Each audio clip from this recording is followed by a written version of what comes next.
TikTok has spoken. From viral clips to massive comment sections, one game is dominating everyone's feed. This is the most anticipated game according to TikTok.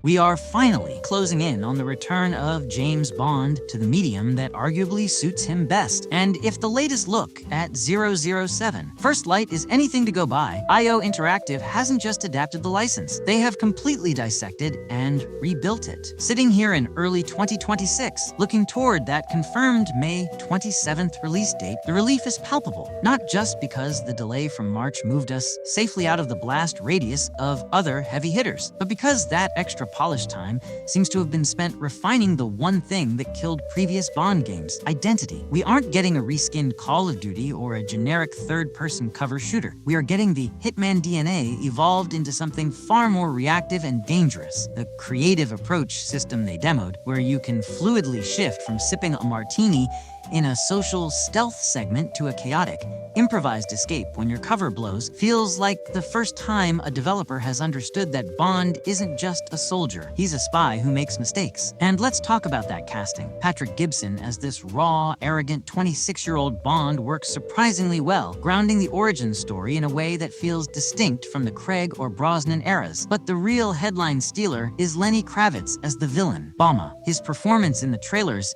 is chewing the scenery in the best possible way, bringing a flamboyant menace we haven't seen since the classic films. The pressure here is obviously crushing. This is the first major 007 title since 2012, and IO has to prove that their Glacier engine can handle high-speed Aston Martin chases just as well as it handles quiet infiltration. If they nail that balance between the linear, cinematic set pieces and the open-ended sandbox freedom they are famous for, First Light won't just be a great licensed game. It will be the definitive spy fantasy we have been waiting 15 years for. Do you feel it? Something is coming.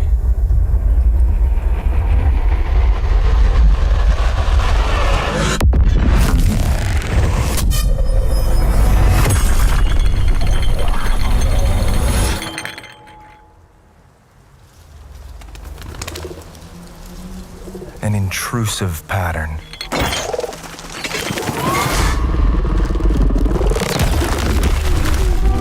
Staggering power.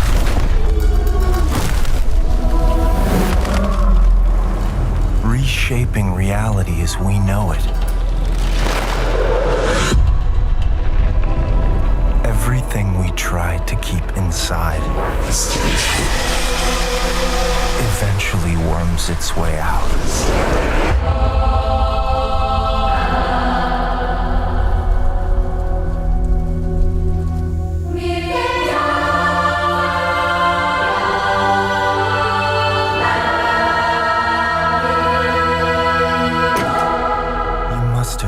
Good reasons. But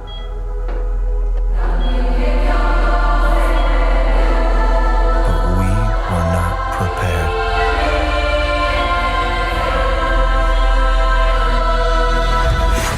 We are finally stepping back across the threshold of the oldest house. And if the recent Frequency trailer for Control, Resonant, is anything to go by, Remedy Entertainment isn't just making a sequel. They are completely rewriting the laws of their own universe. It has been 7 long years since Jesse Faden first picked up the service weapon, and sitting here in early 2026, the wait for this October release feels heavier than ever because we know the stakes have changed. We aren't just fighting the hiss anymore. The introduction of the static, that auditory, frequency-based threat we saw tearing apart the brutalist concrete in the demo, suggests a shift from purely visual horror to something deeply sonic and unsettling. The new resonance mechanic, where Jesse has to literally hum or broadcast specific frequencies to stabilize the shifting architecture, is the kind of high-concept madness only Sam Lake would attempt, and it looks terrifyingly brilliant in motion. We also have to talk about the engine upgrade. The Northlight engine was already ahead of its time, but the path-tracing implementation here, where sound waves are visibly distorting light and reflection in real time, is technically absurd. But the real weight of Resonant comes from the narrative burden it carries. Following the events of Alan Wake 2, we know the walls between these worlds are paper thin, and the implication that the board might actually be the antagonists this time around flips the entire power fantasy on its head. We are looking at a more confident, dangerous Jesse Faden, one who isn't asking questions but demanding answers, And if Remedy can tie all these loose threads together without collapsing under their own lore, this won't just be the best action-adventure of 2026. It will be the masterpiece that cements the Remedy-connected universe as the most important storytelling experiment in gaming history.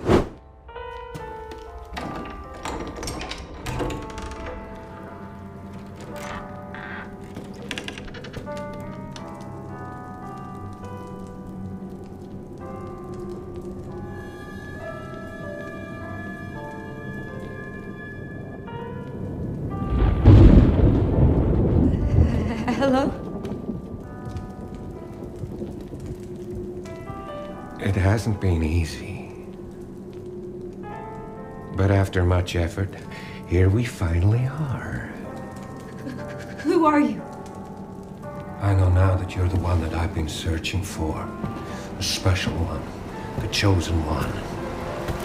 Miss Ashcroft.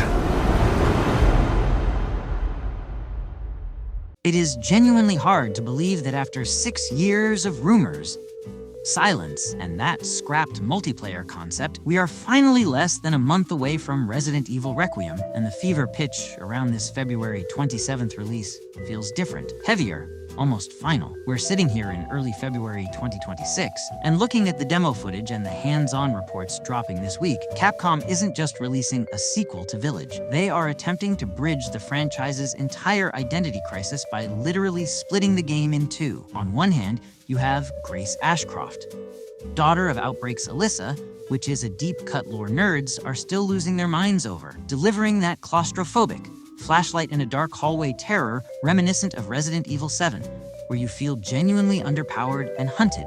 Then, you switch gears to Leon S.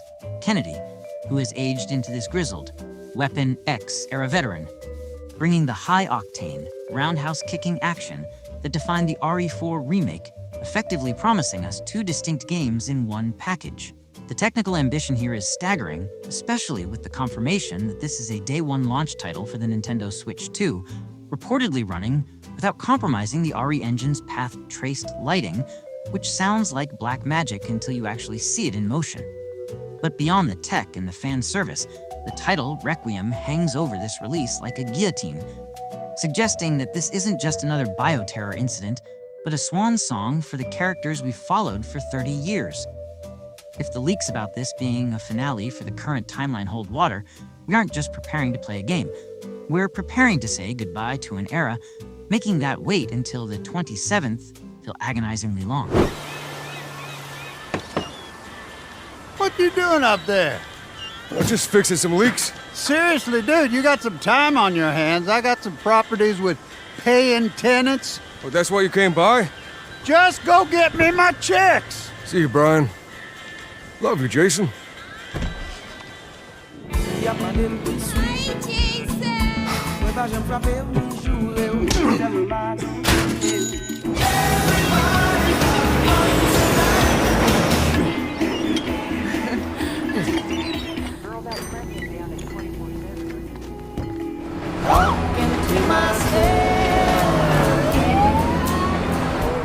I'm here for Lucia Caminos.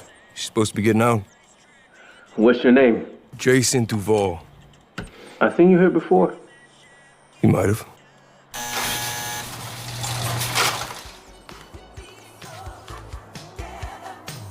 Hey.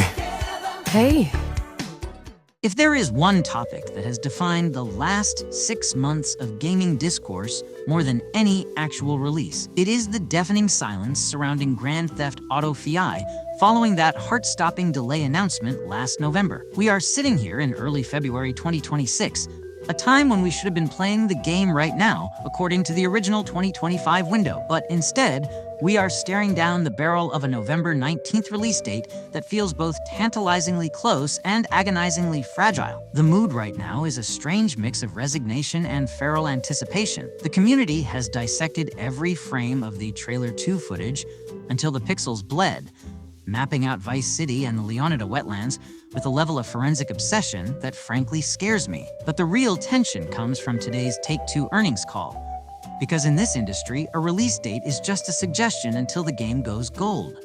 We are desperate for Rockstar to just say the words "on track," because the thought of this slipping into 2027 is a psychological breaking point I don't think the internet can handle. Yet, despite the frustration, you have to respect the power move.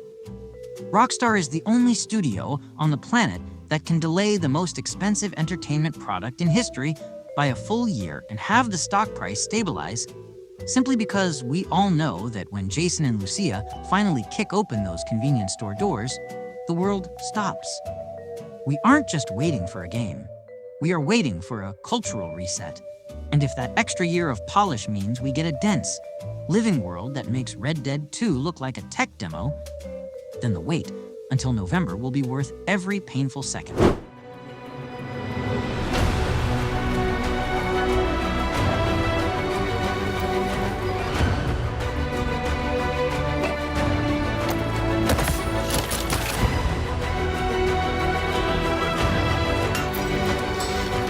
How can I help you, boss? Fancy a date?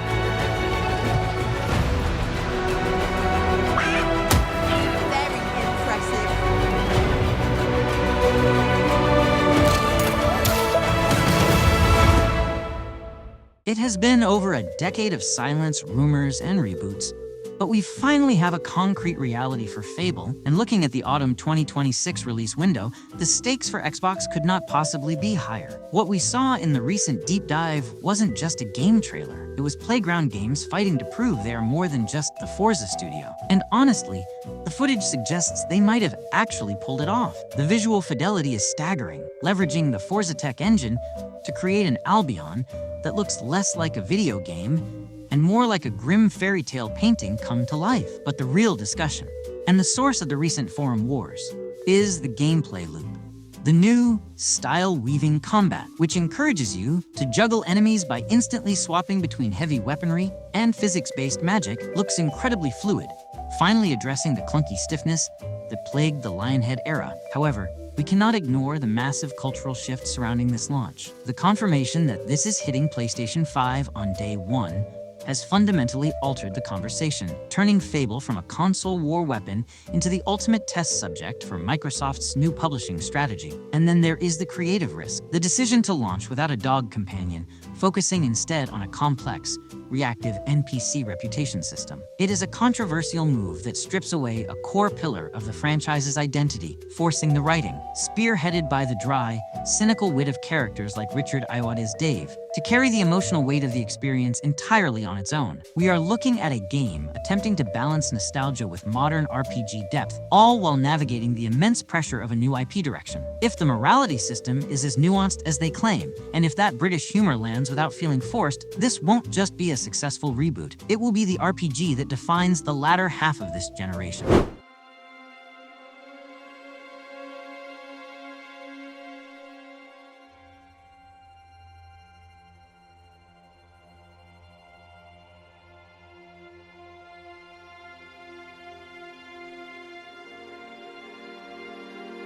I give you my blood.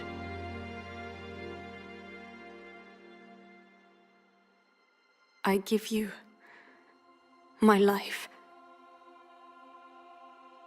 Turn, O wheel,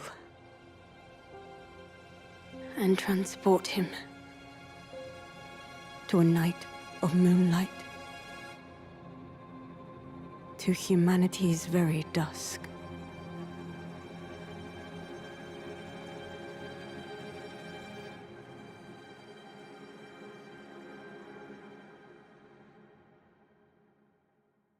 We are finally close to getting our hands on the Duskbloods, and honestly, the conversation around this game has been the most exhausting roller coaster From Software has ever put us through. When it was unveiled last April as a Nintendo Switch 2 exclusive, the internet practically melted down. But now that we are sitting in early 2026, the reality of what Hidetaka Miyazaki has actually built is starting to terrifyingly make sense. This isn't just Bloodborne Kart or a quick cash grab. It is a fundamental deconstruction of the Souls formula into a high-stakes, 8-player PvP extraction nightmare. The core loop they detailed, where you and your blood-sworn rival squads are racing to harvest the first blood, while the map literally disintegrates into the twilight. Sounds like the most stressful thing they have ever designed. And let's talk about that aesthetic shift. Seeing Victorian Gothic architecture mashed up with neon-lit trains and steampunk jetpacks is a visual shock, yet it feels distinctly FromSoft. The biggest hurdle remaining is simply the community's trust in the netcode. We all remember the jank of early Elden Ring co-op,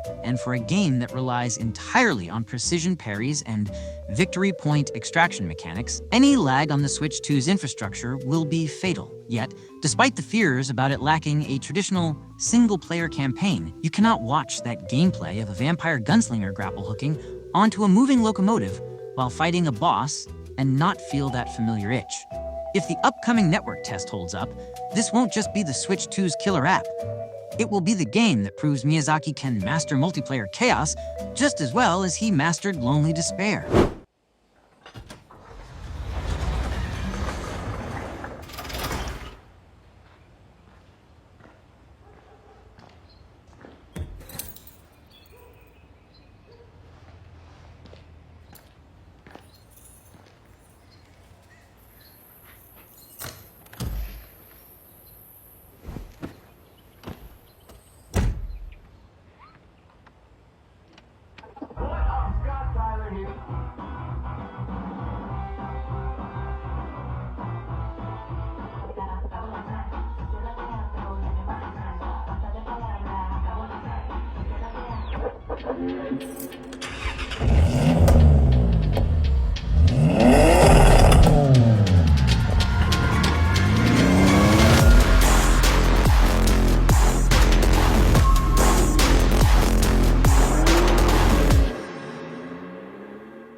We are fresh off that January Developer Direct, and I think it's safe to say Forza Horizon 6 has officially won the year before it even started. For over a decade, we begged Playground Games for Japan, and now that we have a confirmed May 19th release date, the reality actually looks better than the dream. That new tourist progression system, where you start with nothing and actually have to earn your way into the festival, is exactly the structural reset this franchise needed after Horizon 5 handed us hypercars in the first hour. Seeing the neon density of Tokyo in the new footage, combined with that dynamic weather over Mount Fuji, it's clear why they took the extra development time. If the handling on those Mountain Tuge roads is as tight as they claim, this isn't just a racing game. It's the car culture pilgrimage we've been waiting for. 自由のために戦う。さあ、お手並み拝見といこう。君のことは親友だと思っているが、やるしかないようだな。ビブラニウムのシールドだけでは私のアーマーには勝てないぞ。よし。 本気でやるぞ。くらえ。くらえ。おい、神よ。耐えてみせろ。任せてちょうだい。パンチ。私の名前の通り、マーダー。親愛なるスパイダーマンだ。スパイリーセンス。今日もお見事大勝利。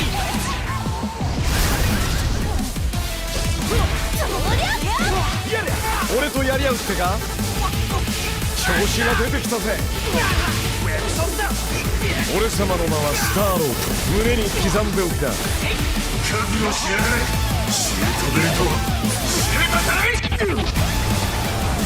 ストロスリムのスペシャルメニューをお見舞いするな。いやベイビー。皆さん、その目に焼き付け貧弱なり。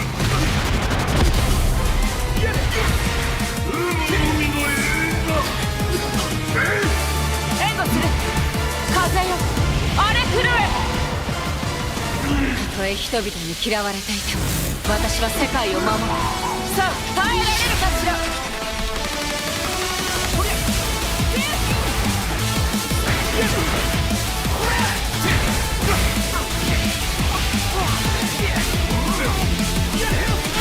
正義のためにこれが私のとっておきだこっちだよ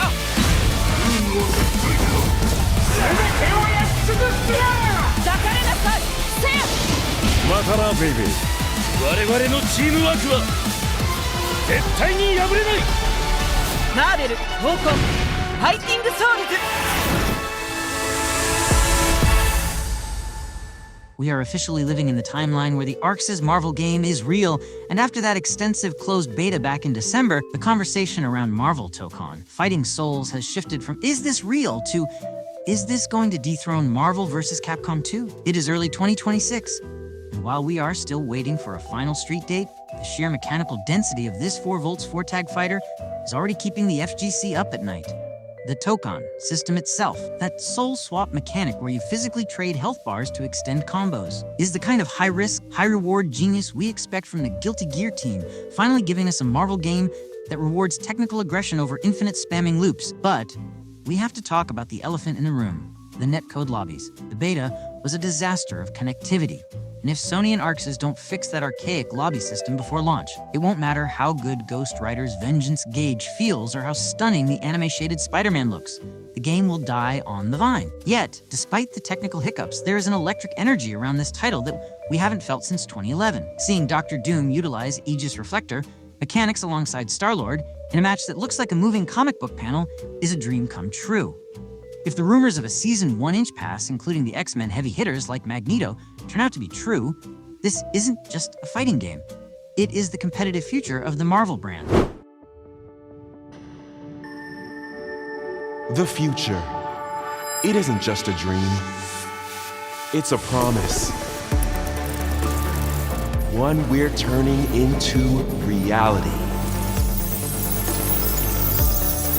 With our 3rd generation of Luna filament and advanced generative AI, we're reshaping the line between dreams and reality. We create life for our future.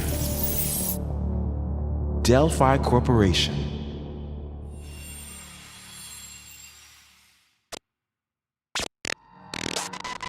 Let's see about getting passed through to Earth. And why are these things trying to kill us? When Capcom first unveiled Pragmata back in 2020, it felt like a fever dream beamed directly from a future we haven't quite reached yet, instantly drawing comparisons to Hideo Kojima's work with its enigmatic astronaut protagonist and that uncanny, cybernetic little girl standing on a moonscape looking back at Earth. But as we moved past the initial awe of its ray-traced reflections and the promise of a true next-gen experience powered by the RE engine, the conversation shifted from what the game is to where the game is, because the journey following that debut has been defined almost entirely by silence and apologies. We've seen the release window push from 2022 to 2023, and then into an indefinite unknown, leaving fans in a purgatory of anticipation where every gaming showcase is met with a desperate hope for just a crumb of actual gameplay. What makes Pragmata so fascinating isn't just the dystopian sci-fi aesthetic or the bizarre cat holograms, but the fact that it represents a rare, high-budget new IP in an industry currently obsessed with safe sequels and remakes, making the wait feel both frustrating and strangely necessary. Even with the delays suggesting a troubled development or perhaps a complete reboot behind the scenes, the sheer potential of its atmosphere keeps us hooked, staring at that same teaser footage and wondering if this lunar adventure will eventually land as a masterpiece of storytelling or remain just a beautiful ghost in the machine.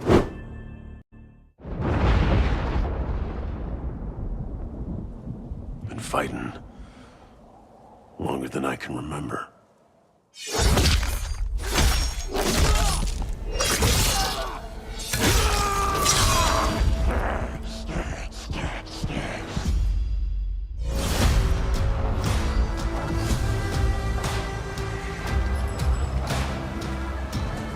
I'd like to say I'm not a violent man.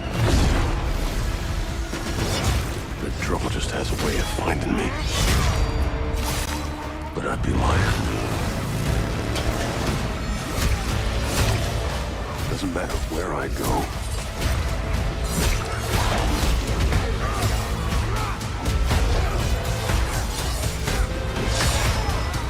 How far I run.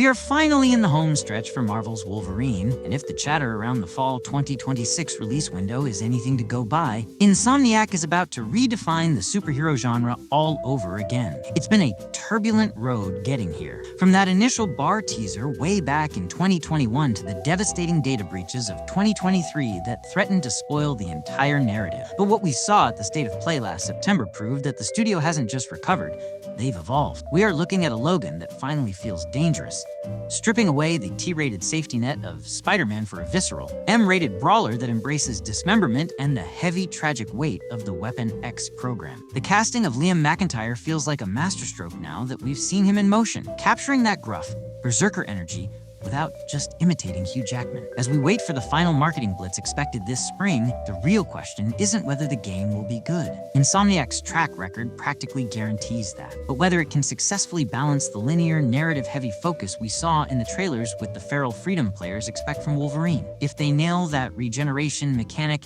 and the semi-open world design of Madripoor, this won't just be the biggest game of 2026. It'll be the best X-Men story we've had in decades.